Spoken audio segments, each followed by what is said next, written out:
Les bêtes sacrées, quoi de plus emblématique de l'anime Yu-Gi-Oh! GX que ces monstres. Ce 9 juillet 2020 est sorti le nouveau deck de structure basé autour de ces cartes suite à un vote de la communauté, exactement comme pour le deck Marionnette de l'ombre sorti dernièrement. En plus de retrouver ces cartes très emblématiques du jeu, à savoir Uria, Raviel et Amon, on retrouvera du support très intéressant pour ces monstres. Que ce soit avec la bête attirante des ténèbres qui permet de faire de la tuto, la bête invocatrice du chaos permettant d'invoquer vos bêtes sacrées de la main, ou encore le nouveau Raviel frappe chatoyante qui permet au Raviel d'origine d'attaquer à 8000 points d'un seul coup. Vous aurez de quoi faire avec ce deck de structure. Si celui-ci vous intéresse, les liens vers mon site partenaire Parkage sont bien sûr dans la description. Ah, et parce que je suis sympa, je vous mets également dans la description une decklist très budget réalisée avec seulement 3 exemplaires du deck de structure. C'est cadeau. Et sur ce, bonne vidéo.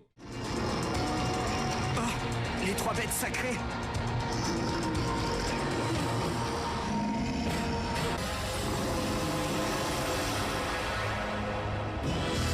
Des profondeurs de la folie, j'appelle Armiti, le chaos fantasmagorique.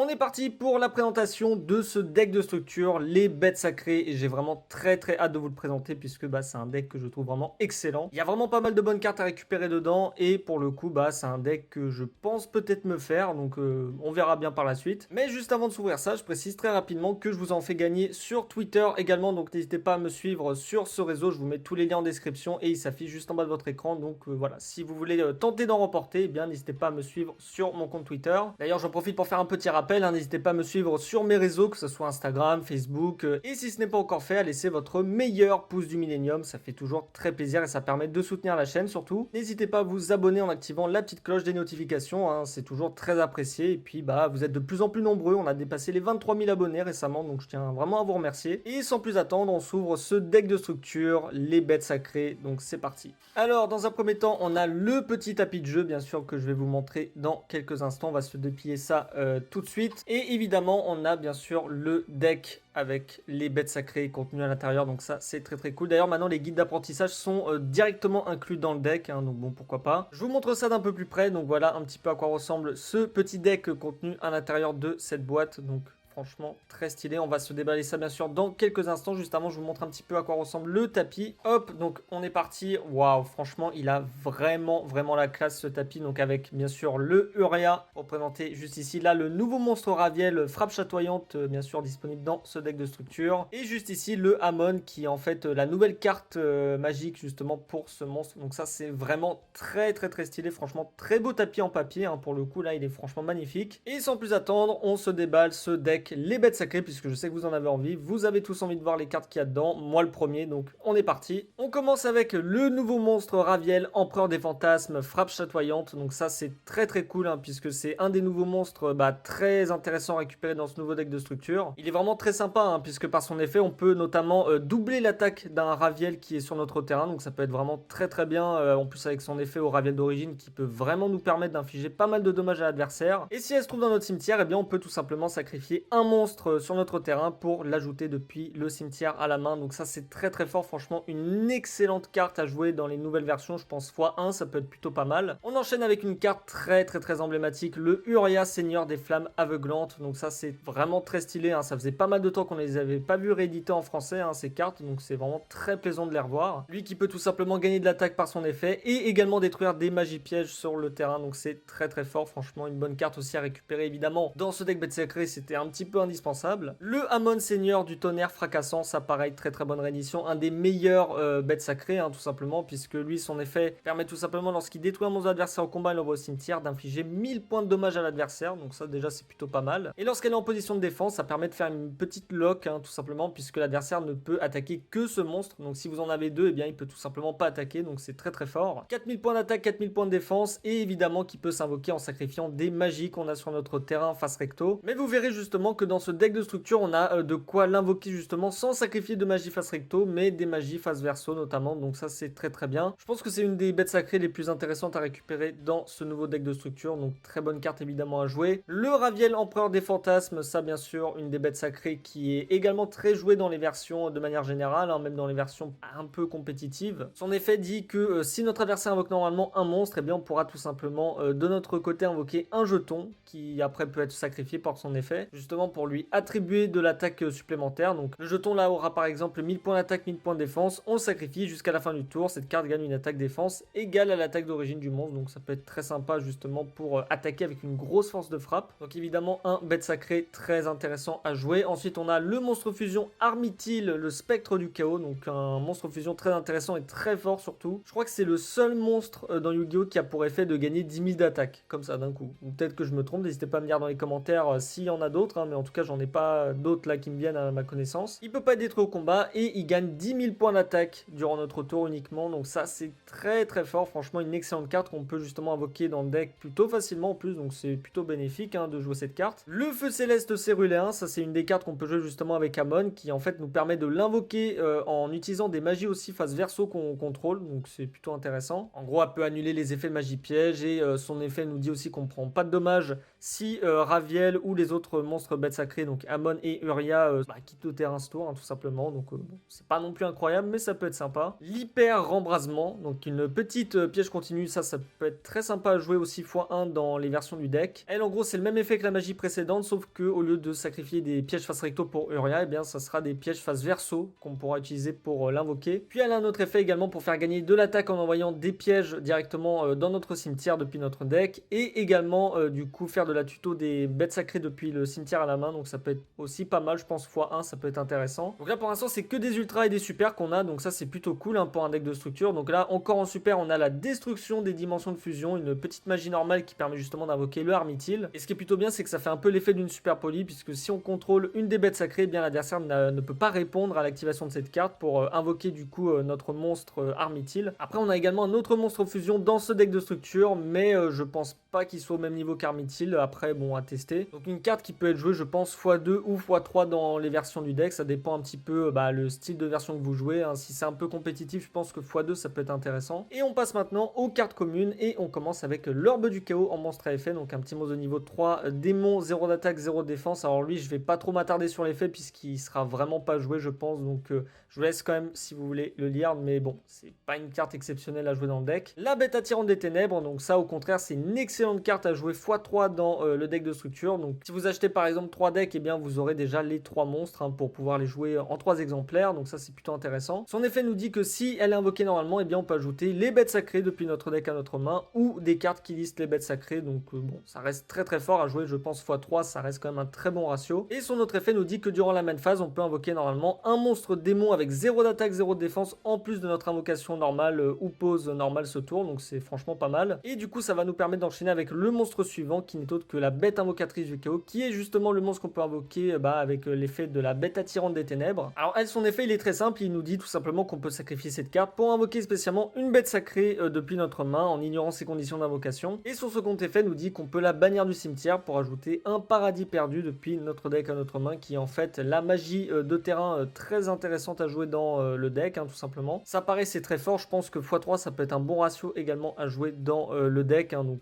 franchement très bonne carte à jouer. On enchaîne avec l'obscur invocateur de bêtes, ça paraît c'est une carte aussi très forte à jouer x3 hein, qui permet tout simplement de se sacrifier pour invoquer spé un bête sacré depuis notre deck en ignorant ses conditions d'invocation. Le seul inconvénient c'est qu'on peut pas attaquer le reste de ce tour, mais bon c'est pas très grave puisque après elle a un autre effet aussi qui permet de se bannir du cimetière pour tuto une bête sacrée du deck à la main, donc évidemment c'est très fort, on va pas se mentir, donc ça pareil c'est du x3 directement dans le deck. Le fantôme du chaos, bon ça c'est pas une carte qui va être très jouée, mais ça fait toujours plaisir de revoir des vieilles cartes comme ça dans ce genre de deck. Le chassier fantôme, ça c'est une très bonne carte aussi à jouer puisque lorsqu'elle est invoquée normalement ou par flip, et bien on peut invoquer spé des jetons sur notre terrain qui peuvent être après utilisés pour des invocations liens par exemple. Puis elle a un autre effet pour infliger des dommages à l'adversaire, mais bon globalement ça reste très intéressant pour des invocations link ou des invocations sacrifice hein, par exemple. On enchaîne avec le rechargeur fou, donc un petit monstre de niveau 1, 0 d'attaque, 0 de défense. Bon là pour le coup lui il est pas fou hein, comme monstre hein, donc bon on va un petit peu skipper. Le faufileur du tombeau, bon ça pareil c'est pas extraordinaire, ça peut détruire une carte sur le terrain par son effet, mais bon voilà c'est pas très fort hein, franchement. Le dragon arc-en-ciel des ténèbres, ça fait très plaisir de la revoir puisque c'est une carte aussi très emblématique hein, de GX hein, qui marche avec les bêtes cristallines. 4000 points d'attaque, niveau 10, donc ça paraît c'est très sympa. Bon ça sera pas joué dans les versions bêtes sacrées, mais en tout cas c'est une très bonne réédition en commune. La Tragoedia, donc ça aussi c'est très bien, c'est une vieille carte qui était pas mal jouée à l'époque, hein, mais bon qui l'est beaucoup moins aujourd'hui. Bon, en gros son effet permet de prendre le contrôle d'un monstre de l'adversaire et également de changer son niveau par son second effet, donc du coup c'est plutôt pas mal, mais bon c'est plus très joué ces derniers temps. Le Radiant Kaiju multidimensionnel, un petit Kaiju ça fait toujours plaisir, donc ça peut être pas mal notamment pour vos side decks. La Chasseresse du Chaos, ça pareil une très bonne carte à jouer en side puisqu'elle permet lorsque notre adversaire invoque spé un monstre de défausser une carte et du coup d'invoquer spécialement cette carte depuis notre main et l'adversaire ne peut pas bannir de carte, donc ça peut être pas mal contre des decks qui jouent beaucoup avec le bannissement notamment. Le Maître des marionnettes, ok bon ça paraît c'est pas extraordinaire. Le Patrouilleur Stygien, ça c'est une carte qui était très jouée dans le deck Infernité, donc bon ça reste une réédition plutôt pas mal. Le Farfa Malbranche des Abysses Ardents, ça aussi une très bonne carte qui permet justement par son effet de bannir des monstres de l'adversaire. Bon c'était pas mal joué dans Burning Abyss, mais bon ça sera évidemment pas joué dans les decks bêtes sacrées. Le Cerburel, le mythologique, qui permet du coup si cette carte est défaussée au cimetière de l'invoquer spé. Ok, bon, pourquoi pas, c'est pas non plus ouf. Le danger Chupacabra, donc ça c'est une bonne réédition aussi, hein, puisque les cartes danger c'est toujours très intéressant de les jouer dans pas mal de decks. Après ça joue pas dans tous les decks. Un petit danger en réédition, on dit clairement pas non, donc même s'il est pas très beau comme monstre, eh bien il reste quand même très fort, hein, mine de rien. Donc ensuite on enchaîne avec les magies. On a dans un premier temps l'ouverture des portes des esprits. Elle en gros pour faire simple, c'est la carte qui permet de faire de la tuto dans le deck, donc évidemment c'est indispensable. Je vous laisse son effet bien sûr si ça vous intéresse, donc ça pareil c'est du x3, donc évidemment ça reste très rentable d'acheter ce deck là x3 puisque vous aurez quasiment toutes les cartes. Le paradis perdu, ça c'est une excellente carte à jouer pareil je pense x2 ou x3 dans vos decks, en plus qui est tutorisable avec la bête invocatrice du chaos qu'on a eu tout à l'heure. Elle en gros son effet il est très simple, il permet d'empêcher les bêtes sacrées d'être du coup ciblées par des effets de cartes et détruites par des effets de cartes, et son autre effet nous dit que si on contrôle une bête sacrée ou encore le Arméthyl, eh bien on peut tout simplement piocher 2 cartes, donc ça c'est très fort puisqu'on peut le faire à chaque tour, hein. Donc évidemment c'est une des cartes clés à jouer évidemment dans le deck, et bien pour que ça soit encore une fois très consistant. Toujours en magie, ensuite on a le fantôme martyr, donc une carte qui permet tout simplement d'invoquer des jetons, donc bon c'est pas non plus incroyable, mais bon pourquoi pas dans les versions un peu plus fun. Le parchemin magique, une carte qui marche du coup avec les compteurs. Ensuite on a la terraformation pour ajouter du coup nos magies de terrain, par exemple le paradis perdu, hein, tout simplement. Ça peut être plutôt intéressant pour bien démarrer son tour. Ensuite on a la rotation de plateau, ça pareil qui permet de placer des magies de terrain dans les zones magies de terrain de l'adversaire et dans notre zone magie de terrain à nous. Donc ça pareil c'est une très bonne réédition. Ensuite on a les chaînes d'entrave du dieu, ça pareil c'est très bien. Elle en gros permet de protéger nos monstres de niveau 10 sur le terrain puisqu'ils ne peuvent pas être ciblés ni détruits par des effets de cartes. Elle permet également de faire du burn à l'adversaire, et en plus de ça si elle est détruite, eh bien on peut tutoriser un monstre divin depuis notre deck à notre main, donc que ce soit les dieux égyptiens ou d'autres monstres divins, hein, tout simplement. Le 1 pour 1 qui permet tout simplement de défausser une carte pour spé un monstre de niveau 1 dans le deck. Ça peut être pas mal pour notamment invoquer les bêtes invocatrices du chaos et la bête attirante, hein, tout simplement. Le début de la fin, donc une carte qui permet de faire de la pioche. Bon là je sais l'artwork n'est pas très visible, hein, mais en même temps la carte est presque entièrement noire, hein. C'est très difficile de percevoir l'artwork du coup sur cette carte, hein. Bon pourquoi pas, hein. Du coup une carte permet de faire de la pioche dans les decks ténèbres. Le pot des désirs, très bonne réédition, en plus une carte qui est un petit peu cotée, hein, mine de rien, donc c'est toujours très intéressant de récupérer cette carte, en plus dans un deck qui coûte globalement 12 €, hein, donc c'est plutôt pas mal. Évidemment on bannit 10 et on pioche de cartes, ça c'est très fort dans n'importe quel deck, hein. Bon pas dans tous mais dans la plupart quand même. Le sceau du propriétaire, tout simplement pour rendre les monstres sur le terrain à leur propriétaire. Ok, ensuite on a la barrière de terrain, donc une carte qui permet de protéger vos magies de terrain. Les épées de ravissement de la lumière, ok bon ça va pas vraiment être joué. Le typhon, toujours pratique pour détruire des magies pièges. Ensuite on a les pièges, du coup on a le réveil des bêtes sacrées pour commencer.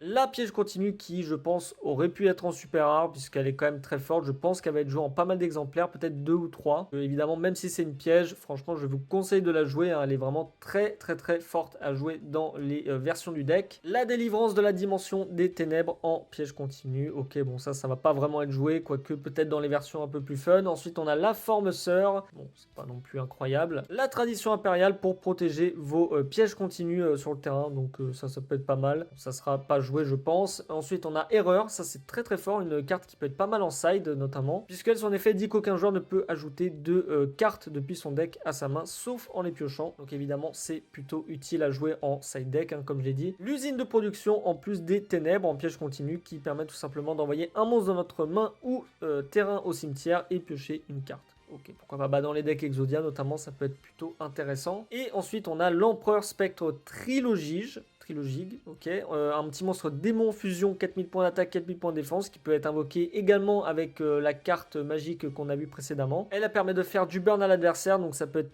très intéressant à jouer. Évidemment, si vous jouez Armityle, je vous conseille de jouer en plus cette carte, puisqu'elle peut être très pratique. Donc évidemment, un très bon monstre fusion, je vous laisse quand même son effet si ça vous intéresse. Tac, et du coup, on enchaîne avec les dernières cartes de ce deck qui sont les jetons, donc un jeton fantôme martyr. Juste ici, donc c'est plus pour l'artwork qu'on va les jouer qu'autre chose. Donc très stylé. Et le jeton fantôme ici avec le petit Raviel dessiné dessus. Donc franchement pas mal avec 1000 d'attaque, 1000 défense. Ça c'est plutôt cool qu'ils aient fait ça directement. Évidemment les jetons que vous pouvez jouer dans tous les decks. Il suffit que vous ayez des jetons invoqués. Et bien vous invoquez tout simplement ces jetons évidemment. Et ensuite on a les petites cartes promotionnelles. Donc ici pour Duel Links. Ici pour Legacy of the Duelist. Le jeu sur Switch et maintenant sur PS4 et d'autres plateformes. Et ici du coup la promo pour les derniers Duelistes légendaires saison 1 d'ailleurs qui sont aussi disponible sur mon site partenaire Parkage. Et du coup pour le guide d'apprentissage, comme je disais, maintenant il suffit d'aller sur internet tout simplement, il suffit d'avoir une connexion internet et vous aurez votre guide d'apprentissage directement en ligne. Sur ce, c'était tout pour cette vidéo présentation du deck de structure les bêtes sacrées. J'espère sincèrement qu'elle vous aura plu et surtout que ça vous aura donné envie de vous procurer ce nouveau deck que vous pouvez d'ailleurs vous procurer sur mon site partenaire Parkage, évidemment je le redis. Comme d'habitude, si cette vidéo vous a plu, je vous invite à laisser votre meilleur pouce du millénium, évidemment ça fait toujours très plaisir et n'hésitez pas également à vous abonner en activant la petite cloche pour être notifié pour les prochaines sorties de vidéos. Dites-moi également dans l'espace commentaire ce que vous pensez de ce nouveau deck de structure et si pour vous il a le potentiel de faire des résultats en tournoi notamment. Et puis sur ce, c'était tout pour moi, je vous dis à la prochaine tout le monde et d'ici là, portez-vous bien. Allez, ciao!